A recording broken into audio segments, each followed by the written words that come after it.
ಓಂ ಸದ್ಗುರುನಾಥ ಶರಣಂ ಜಯ ಜಯ.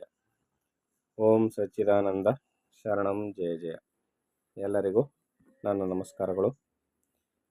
ಯೋಗ ವಾಸಿಷ್ಠ ನಿರ್ವಾಣ ಪ್ರಕರಣದಲ್ಲಿ ವಸಿಷ್ಠರಿಗೆ ಈಶ್ವರನು ಸೃಷ್ಟಿಯಲ್ಲಿ ಏನೇನು ಬದಲಾವಣೆಗಳಾಗುತ್ತೆ, ದೇವರು ಅಂದರೆ ಯಾರು, ನಿಜವಾದ ಪೂಜೆ ಯಾವುದು, ಜಗತ್ತು ಹೇಗೆ ಉತ್ಪತ್ತಿ ಆಯಿತು, ಜಗತ್ತಿಗೂ ಪರಮಾತ್ಮನಿಗೂ ಏನು ಸಂಬಂಧ, ಹೀಗೆ ಹಲವಾರು ವಿಚಾರಗಳನ್ನ ವಿಶದವಾಗಿ ತಿಳಿಸ್ಕೊಡ್ತಾ ಇದ್ದ. ಈಗ ವಸಂತ ಋತುವಿಗೆ ಯಾವುದೇ ಇಚ್ಛೆ ಇಲ್ಲದಿದ್ದರೂ ಅದು ತರುಲತೆಗಳು ಎಲ್ಲ ಚಿಗುರಿ ದಷ್ಟಪುಷ್ಟವಾಗಿ ಕಾಣುವಂತೆ ಜಗದ್ವ್ಯಾಪಾರವು ಕೂಡ, ಜಗತ್ತೆಂಬ ಲಕ್ಷ್ಮಿಯು ಕೂಡ ಪರಮಾತ್ಮನಿಂದಲೇ ಆವಿರ್ಭವಿಸ್ತಾಳೆ.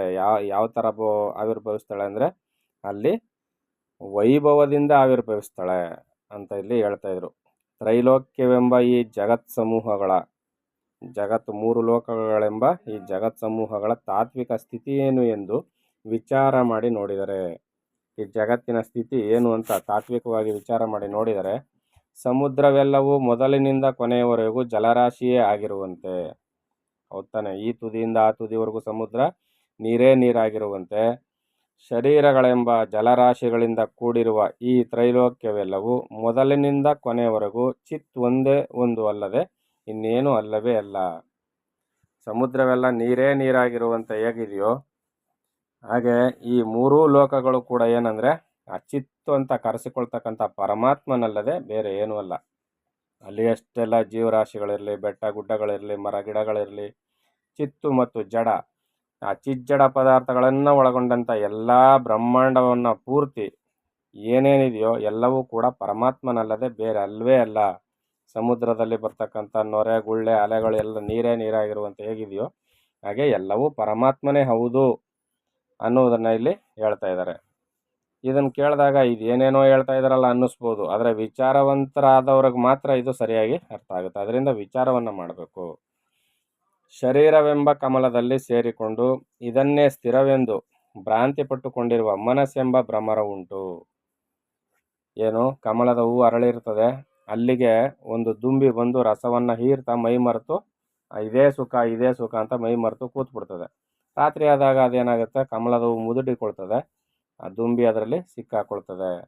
ಆ ರೀತಿಯಲ್ಲಿ ಈ ಶರೀರವೆಂಬ ಕಮಲದಲ್ಲಿ ಸೇರಿಕೊಂಡು ಇದನ್ನೇ ಸ್ಥಿರವೆಂದು, ಇಲ್ಲಿರ್ತಕ್ಕಂಥ ಶರೀರದ ಮುಖಾಂತರ ನಡೆಯತಕ್ಕಂಥ ಸುಖವನ್ನೇ ಸ್ಥಿರವೆಂದು ಭ್ರಾಂತಿ ಪಟ್ಟುಕೊಂಡಿರುವ ಮನಸ್ಸೆಂಬ ಭ್ರಮರ ಉಂಟು. ಮನಸ್ಸೆಂಬ ದುಂಬಿ ಒಂದು ಉಂಟು. ಎಲ್ಲಿ ಸಿಕ್ಕಾಕೊಂಡಿದೆ? ಅದು ಶರೀರವೆಂಬ ಕಮಲದಲ್ಲಿ ಸಿಕ್ಕಾಕೊಂಡಿದೆ. ಅದು ತನ್ನ ಸಂಕಲ್ಪದಿಂದ ಸಂಪಾದಿಸಿರುವ ಸಂಸಾರವೆಂಬ ಮಧು ಒಂದುಂಟು. ನೋಡಿ, ಈ ಶರೀರವೆಂಬ ಕಮಲದ ಹೂವಿನಲ್ಲಿ ಮನಸ್ಸೆಂಬ ಭ್ರಮರ, ಆ ಸಂಸಾರವೆಂಬ ತನ್ನ ಸಂಕಲ್ಪದಿಂದ ಸಂಪಾದಿಸಿರ್ತಕ್ಕಂಥದ್ದೇನು? ಸಂಸಾರವೆಂಬ ಮಧು. ಈ ಮಧು ಅಂದ್ರೆ ಏನು? ಜೇನು ರಸ, ಆ ಮಧುರವಾದ ರಸ ಇದೆಯಲ್ಲ, ಅದಕ್ಕೆ ಸಂಸಾರ ಅಂತ ಕರೀತಾರೆ. ಈ ಸಂಸಾರವನ್ನು ಇದೇನು ಮಾಡ್ತದೆ? ಬಹಳ ಸುಖವಾಗಿದೆ ಅಂತ ಮನಸ್ಸು ಏನು ಮಾಡ್ತಾಯಿದೆ? ಆ ಸಂಸಾರದ ಸವಿಯಲ್ಲೇ ಮೈ ಮರೆತು ಶರೀರವೆಂಬ ಕಮಲದೊಳಗೆ ಕೂತ್ಬಿಟ್ಟಿದೆ. ಅದನ್ನು ಸರ್ವಕಾರಣಳು ಸರ್ವಕರ್ತ್ರಿಯೂ ಆದ ಚಿತ್ತೆಂಬ ಈಶ್ವರಿಯು ಆಸ್ವಾದಿಸುತ್ತಿರುವಳು. ಈ ಮಧುರವಾದ ರಸವನ್ನು ಸವಿದು ಆಸ್ವಾದನೆ ಮಾಡ್ತಾ ಮೈ ಮರೆತು ಸುಮ್ಮನೆ ಮತ್ತು ಬಂದಂತೆ ಅದರ ಸವಿ ತನಿ ರಸವನ್ನು ಅನುಭವಿಸ್ತಾ ಕೂತಿರೋಳು ಯಾರಪ್ಪ ಅಂದರೆ ಚಿತ್ತೆಂಬ ಈಶ್ವರಿಯು, ಆ ಮಾಯಾಶಕ್ತಿಯು. ಯಾರ? ಪರಮಾತ್ಮನ ಮೂಲ ಶಕ್ತಿಯಾದಂಥ ಮಾಯಾಶಕ್ತಿಯು, ಚಿತ್ತೆಂಬ ಈಶ್ವರಿಯು ಆಸ್ವಾದಿಸುತ್ತಿರುವಳು. ಅರ್ಥ ಆಗ್ತಿದೆ ಅಲ್ವಾ? ಸುರಾಸುರರು, ಗಂಧರ್ವರು, ಶೈಲ ಸಮುದ್ರಗಳು ಉಳ್ಳ ಈ ಜಗತ್ತೆಲ್ಲವೂ ನೀರಿನ ಸುಳಿಯು ನೀರಿನ ನದಿಯಲ್ಲಿಯೇ ಇರುವಂತೆ ಚಿತ್ತಿನಲ್ಲಿಯೇ ಸ್ಥಿತಿಯನ್ನು ಹೊಂದಿರುವುದು. ಈಗ ನೀರಿರುವ ಜಾಗದಲ್ಲಿ ಕೆರೆ, ಹೊಳೆ, ಇವುಗಳಲ್ಲಿ ಮಧ್ಯದಲ್ಲಿ ಸುಳಿ ಬರುತ್ತೆ. ಸುಳಿ ಆಕಾರದಲ್ಲಿ ಸುತ್ತಿ ದೊಡ್ಡ ದೊಡ್ಡ ಗುಂಡಿಗಳು, ನೀರಿನ ಸುಳಿಗಳು ಉತ್ಪತ್ತಿ ಆಗುತ್ತಲ್ಲ, ಈ ರೀತಿಯಲ್ಲಿ ಸುರಾಸುರರು, ಗಂಧರ್ವರು, ಶೈಲ ಸಮುದ್ರಗಳು ಉಳ್ಳ ಈ ಜಗತ್ತೆಲ್ಲವೂ ನೀರಿನ ಸುಳಿಯು ನೀರಿನ ನದಿಯಲ್ಲಿಯೇ ಇರುವಂತೆ ಚಿತ್ತಿನಲ್ಲಿಯೇ ಇರ್ತಕ್ಕಂಥವ್ರು ಯಾರು? ಸುರಾಸುರರು, ಗಂಧರ್ವರು, ಶೈಲ ಸಮುದ್ರಗಳು ಎಲ್ಲ. ಗೊತ್ತಾಯ್ತಲ್ವಾ? ಇವೆಲ್ಲ ಯಾರಲ್ಲಿ ಇರ್ತಕ್ಕಂಥ? ಪರಮಾತ್ಮನಲ್ಲಿಯೇ ಇರ್ತಕ್ಕಂಥದ್ದು. ಅಂದರೆ ಮನಸ್ಸಂಕಲ್ಪದಿಂದ ಈಗಿರುವ ಭೋಕ್ತೃ ಮೊದಲಾದ ತ್ರಿಪುಟಿಯನ್ನು ಕಾಣಿಸುವುದೇ ಭೋಕ್ತೃತ್ವ ಕರ್ತೃತ್ವಗಳ ಆಗುವಿಕೆಯು. ನಾನು ಮಾಡುವವನು, ನಾನು ಅನುಭವಿಸುವವನು, ಇವೆಲ್ಲ ಯಾವುದರಿಂದ ಆಗೋದು? ಕೇವಲ ಮನಸ್ಸಂಕಲ್ಪದಿಂದ ಆಗ್ತಕ್ಕಂಥದ್ದು. ಈ ತ್ರಿಪುಟಿಯು ಆ ಚಿತ್ತಿನಿಂದಲೇ ಆದುದು ಎಂದು ತೋರಿಸಲು ಇಲ್ಲಿ ಅನೇಕ ಶ್ಲೋಕಗಳನ್ನು ಕೂಡ ಕೊಟ್ಟಿದ್ದಾರೆ. ಜೀವರ ಸಂಸಾರಗಳು ಎಂಬುವೆಲ್ಲವೂ ಚಿತ್ತದಿಂದ ಆಗಿರುವ ಕರ್ತೃತ್ವ ಭೋಕ್ತೃತ್ವ ರೂಪವಾದ ಚಂಚಲ ವ್ಯವಹಾರಗಳು. ಇವೆಲ್ಲವೂ ಬಂಧಕಗಳು ಮತ್ತು ಭ್ರಾಂತಿ ಕಾರಣವಾದವು. ಇವೆಲ್ಲವೂ ಒಂದೇ ಒಂದು ಚಿಚ್ಚಕ್ರದಲ್ಲಿಯೇ ಸುತ್ತುತ್ತಿರುವುದು. ಗೊತ್ತಾಯ್ತಲ್ವಾ? ಈ ಸಂಸಾರ ಯಾವುದರಲ್ಲಿ ಕಾಣಿಸ್ಕೊಳ್ತಾ ಇದೆ? ಈ ಚಿತ್ತಿನಲ್ಲಿಯೇ ಕಾಣಿಸ್ಕೊಳ್ತಾ ಇದೆ ಮತ್ತು ಅದರಲ್ಲೇ ಸುತ್ತೊಡಿತಾ ಇದೆ. ಮತ್ತು ಇವೆಲ್ಲ ಏನು ಮಾಡ್ತಾ ಇದ್ದಾವೆ ಅಂದರೆ ವ್ಯಷ್ಟಿ ಜೀವರ ಸಂಸಾರಗಳೆಲ್ಲವೂ ಜೀವ ಸಮಷ್ಟಿ ಸಂಸಾರ ಚಕ್ರವಾದ ಮಾಯಾ ಶಬಲ ಚಿಚ್ಚಕ್ರದಲ್ಲಿ ಭ್ರಮಣ ಮಾಡುತ್ತಿರುವವು. ವ್ಯಷ್ಟಿ ಅಂದರೆ ನನ್ನ ದೇಹಕ್ಕೆ ಸೀಮಿತವಾದುದು ವ್ಯಷ್ಟಿ ಸಂಸಾರ. ಇಡೀ ಬ್ರಹ್ಮಾಂಡದ ಸಂಸಾರ ಅದು ಸಮಷ್ಟಿ ಸಂಸಾರ. ಇವೆಲ್ಲ ಎಲ್ಲಿದೆಯಪ್ಪ ಅಂದರೆ ಮಾಯಾ ಶಬಲ ಚಿಚ್ಚಕ್ರದಲ್ಲಿ ಭ್ರಮಣ ಮಾಡುತ್ತಿರೋದು. ಎಲ್ಲಿ ಸುತ್ತಾ ಇದೆ? ಪರಮಾತ್ಮನ ಚಿಚ್ಚಕ್ತಿಯಲ್ಲಿ ಮಾಯೆಯಲ್ಲಿ ಇವೆಲ್ಲ ಸುತ್ತುತ್ತಾ ಇದೆ. ಕಾಲರೂಪವಾದ ವರ್ಷ ಋತುವು ಕಾಮನ ಬಿಲ್ಲನ್ನು ತಳೆದಿರುವ ಮೋಡಗಳ ರೂಪವಾಗಿ ಬಿಸಿಲನ್ನು ನಿವಾರಿಸುವಂತೆ ಮತ್ತೆ ಚಿತ್ತೆ ಚತುರ್ಭುಜಗಳನ್ನು ಧರಿಸಿದ ವಿಷ್ಣು ರೂಪದಿಂದ ಅಸುರರ ಗುಂಪುಗಳನ್ನೆಲ್ಲ ಧ್ವಂಸ ಮಾಡಿರುವುದು. ಎಲೆ ಬ್ರಹ್ಮನೆ ವೃಷಭ ವಾಹನನಾಗಿ ಚಂದ್ರಶೇಖರನಾಗಿ ಗೌರಿಮುಖ ಕಮಲ ಷಟ್ಪದನಾದ ಶಿವನಾಗಿರುವುದು ಈ ಚಿತ್ತೆ. ವಿಷ್ಣುವಾಗುವುದು ಇದೇ ಚಿತ್ತು, ಶಿವನಾಗಿರುವುದು ಇದೇ ಚಿತ್ತು. ಮಹಾವಿಷ್ಣುವಿನ ನಾಭಿ ಕಮಲದಲ್ಲಿ ದುಂಬಿಯಂತೆ ಸೇರಿಕೊಂಡು ಧ್ಯಾನ ಸಮಾಧಿ ಮಗ್ನನಾಗಿ ವೇದ ಸರೋವರ ಸ್ವರೂಪವಾದ ಪಿತಾಮಹನಾಗಿರುವುದು ಇದೇ ಚಿತ್ತೆ. ಅಂದರೆ ಚತುರ್ಮುಖ ಬ್ರಹ್ಮನಾಗಿರುವುದು ಕೂಡ ಇದೇ ಚಿತ್ತು. ಯಾವುದು? ಇದೇ ಚಿನ್ಮಯ ವಸ್ತುವೆ, ಇದೇ ಪರಮಾತ್ಮನೇ. ತ್ರಿಮೂರ್ತಿಗಳು ಕೂಡ ಈತನೇ ಆಗಿದ್ದಾನೆ. ಬ್ರಹ್ಮನೇ ಅಂದರೆ ಮುನಿಗೆ ಹೇಳ್ತಾ ಇರೋದು, ಎಲೆ ಬ್ರಹ್ಮನೇ, ಈ ಲೋಕದಲ್ಲಿ ಕಾಣುವ ಚಿತ್ರ ವಿಚಿತ್ರವಾದ ಶರೀರಗಳೆಲ್ಲವೂ ಗಿಡದ ಎಲೆಗಳಂತೆ, ಚಿನ್ನದಿಂದ ಆಗುವ ಅನೇಕ ಆಭರಣಗಳಂತೆ ಈ ಚಿತ್ತಿನಿಂದಲೇ ಆದವು. ಏನು ಹೇಳಿದ್ರು? ಈ ಲೋಕದಲ್ಲಿ ಕಾಣ್ತಕ್ಕಂಥ ಚಿತ್ರ ವಿಚಿತ್ರವಾದ ಎಲ್ಲ ಶರೀರಗಳು, ನಾವು ಅಂದ್ಕೊಳ್ತೀವಿ ಉಳುವಿನ ಶರೀರ ಕನಿಷ್ಠ, ಮನುಷ್ಯನ ಶರೀರ ಶ್ರೇಷ್ಠ. ಅದಕ್ಕಿಂತಲೂ ಮನುಷ್ಯರಲ್ಲಿಯೇ ಇನ್ನೂ ಅನೇಕ ಶ್ರೇಷ್ಠತಮರನ್ನು ನಾವು ಗುರುತಿಸ್ಬಿಡ್ತೀವಿ, ಕೆಲವ್ರನ್ನ ಕನಿಷ್ಠವಾಗಿ ಗುರುತಿಸ್ಬಿಡ್ತೀವಿ. ಆದರೆ ಇಲ್ಲಿ ಏನು ಹೇಳ್ತಾ ಇದ್ದಾರೆ? ಜಗತ್ತಿನಲ್ಲಿ ಕಾಣ್ತಕ್ಕಂಥ, ಲೋಕದಲ್ಲಿ ಕಾಣ್ತಕ್ಕಂಥ ಚಿತ್ರ ವಿಚಿತ್ರವಾದ ಎಲ್ಲ ಶರೀರಗಳು ಏನಂತೆ? ಒಂದು ಮರದಲ್ಲಿ ಎಷ್ಟು ಎಲೆಗಳಿದೆಯೋ ಆ ಎಲೆಗಳಂತೆ ಎಲ್ಲವೂ ಚಿನ್ನದಿಂದ ಆದ ಆಭರಣಗಳಂತೆ ಆ ಚಿತ್ತಿನಿಂದಲೇ ಆದವು.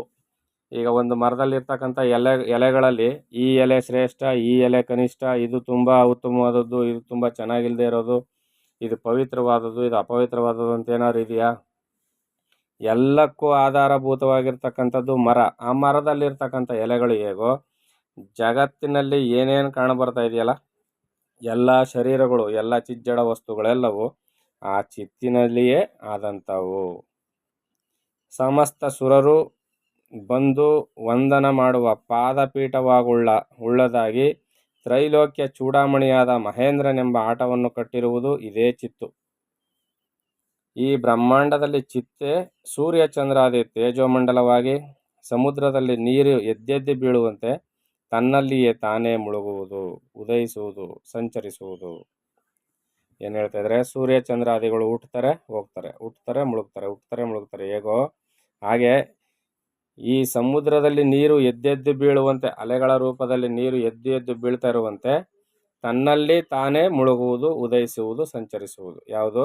ಈ ಬ್ರಹ್ಮಾಂಡದಲ್ಲಿ ಚಿತ್ತು, ಆ ಚಿನ್ಮಯ ವಸ್ತುವೆ, ಅದೇ ಚಿತ್ತೆ ಈ ರೀತಿಯಲ್ಲಿ ಕಾಣಿಸ್ತದೆ. ಅಂದರೆ ಸೂರ್ಯ ಚಂದ್ರ ಜೀವರಾಶಿಗಳು ಎಲ್ಲವೂ ಕೂಡ ಪರಮಾತ್ಮನಲ್ಲದೆ ಬೇರಲ್ಲ. ನೀನು ಆ ರೀತಿಯಲ್ಲಿ ನೋಡಬೇಕಾದ್ರೆ ಈಗ ನೀನೇನು ಮಾಡಬೇಕು? ಎಲ್ಲವನ್ನೂ ಗೌರವಿಸಬೇಕು, ಎಲ್ಲವನ್ನೂ ಮಾನ್ಯ ಮಾಡಬೇಕು, ಎಲ್ಲವನ್ನೂ ತಾನಾಗಿಯೇ ಭಾವಿಸಬೇಕು. ಸರ್ವಸ್ವವನ್ನು ತನ್ನಂತೆ ಬಗದವನು ಜ್ಞಾನಿ. ಅದಕ್ಕೆ ಇಲ್ಲಿ ಗಾಯತ್ರಿ ಮಂತ್ರದ ಉಪಾಸನೆಯನ್ನು ಕೂಡ ಯಾತ ಕೊಟ್ಟಿರೋದು ಅಂದರೆ ಇಡೀ ಬ್ರಹ್ಮಾಂಡವನ್ನು ಅದು ಒಳಗೊಂಡು ಉಪಾಸನೆಯನ್ನು ಮಾಡ್ತದೆ. ಅದರಿಂದ ಗಾಯತ್ರಿ ಮಂತ್ರ ಶ್ರೇಷ್ಠ ಅಂತ ಕೂಡ ಅಲ್ಲಲ್ಲಿ ಹೇಳ್ತಾ ಇದ್ರು. ಚಿತ್ತೆಂಬ ಈ ಚಂದ್ರಿಕೆಯು 4 ದಿಕ್ಕುಗಳಲ್ಲಿಯೂ ತನ್ನ ಬೆಳಕನ್ನು ಹರಡುತ್ತಾ ಸಮಸ್ತ ಪ್ರಾಣಿ ಸ್ವರೂಪವಾಗಿರುವ ಕುಮುದಗಳ ಗುಂಪುಗಳನ್ನು ಅರಳಿಸುತ್ತಿರುವುದು. ಅರ್ಥ ಆಗ್ತಿದೆ ಅಲ್ವಾ? ಮತ್ತು ಗರ್ಭಿಣಿಯಾದವಳು ಗರ್ಭವನ್ನು ಧರಿಸುವಂತೆ ಚಿತ್ತೆಂಬ ದರ್ಪಣ ಸ್ವರೂಪಳಾದ ಮಹಾಲಕ್ಷ್ಮಿಯು ತನ್ನಲ್ಲಿ ಪ್ರತಿಫಲಿಸಿರುವ ಜಗತ್ರಯದ ಪ್ರತಿಬಿಂಬವನ್ನು ಧರಿಸುವ ಅನುಗ್ರಹ ಮಾಡುವಳು. ಜಲಶಕ್ತಿಯು ಜಲನಿಧಿ ಸ್ವರೂಪವಾದ ಸಮುದ್ರ ಸ್ವರೂಪವನ್ನು ವಹಿಸುವಂತೆ ಚಿತ್ತೆ ಚತುರ್ದಶ ಭುವನಗಳಲ್ಲಿಯೂ ಇರುವ ಭೂತಾಭೂತಗಳ ಮಹಾಮಂಡಲಗಳಲ್ಲಿ ಸ್ವರೂಪವನ್ನು ಧರಿಸುವುದು. ಏನು? ಜಲಶಕ್ತಿಯು ಜಲನಿಧಿ ಸ್ವರೂಪವಾದ ಸಮುದ್ರ ಸ್ವರೂಪವನ್ನು, ಜಲದ ನಿಧಿ ಸ್ವರೂಪ ಯಾವುದು ಅಂದರೆ ಸಮುದ್ರ, ಆ ಸಮುದ್ರದ ರೂಪವನ್ನು ವಹಿಸುವಂತೆ ಯಾವುದು? ಜಲದ ಶಕ್ತಿಯು ವಹಿಸುವಂತೆ ಈ ಚಿತ್ತೆ ಚತುರ್ದಶ ಭುವನಗಳಲ್ಲಿಯೂ 4 ದಿಕ್ಕುಗಳಲ್ಲಿಯೂ ಇರತಕ್ಕಂಥ ಭೂಮಂಡಲಗಳಲ್ಲಿ ಇರುವ ಭೂತಾಭೂತಗಳ ಮಹಾಮಂಡಲಗಳ ಸ್ವರೂಪವನ್ನು ಧರಿಸಿರುವುದು ಅಂತ ಇಲ್ಲಿ ಹೇಳ್ತಾ ಇದ್ದಾರೆ. ಇನ್ನು ಮುಂದಿನ ವಿಚಾರವನ್ನು ಮುಂದಿನ ಆಡಿಯೋದಲ್ಲಿ ತಿಳಿಸ್ಕೊಡ್ತೀನಿ. ಎಲ್ಲರಿಗೂ ಒಳ್ಳೆಯದಾಗಲಿ. ಓಂ ಸದ್ಗುರುನಾಥ ಶರಣಂ ಜಯ ಜಯ. ಓಂ ಸಚ್ಚಿದಾನಂದ ಶರಣಂ ಜಯ ಜಯ. ಹರಿ ಓಂ ತತ್ಸತ್. ಹರಿ ಓಂ ತತ್ಸತ್. ಹರಿ ಓಂ ತತ್ಸತ್.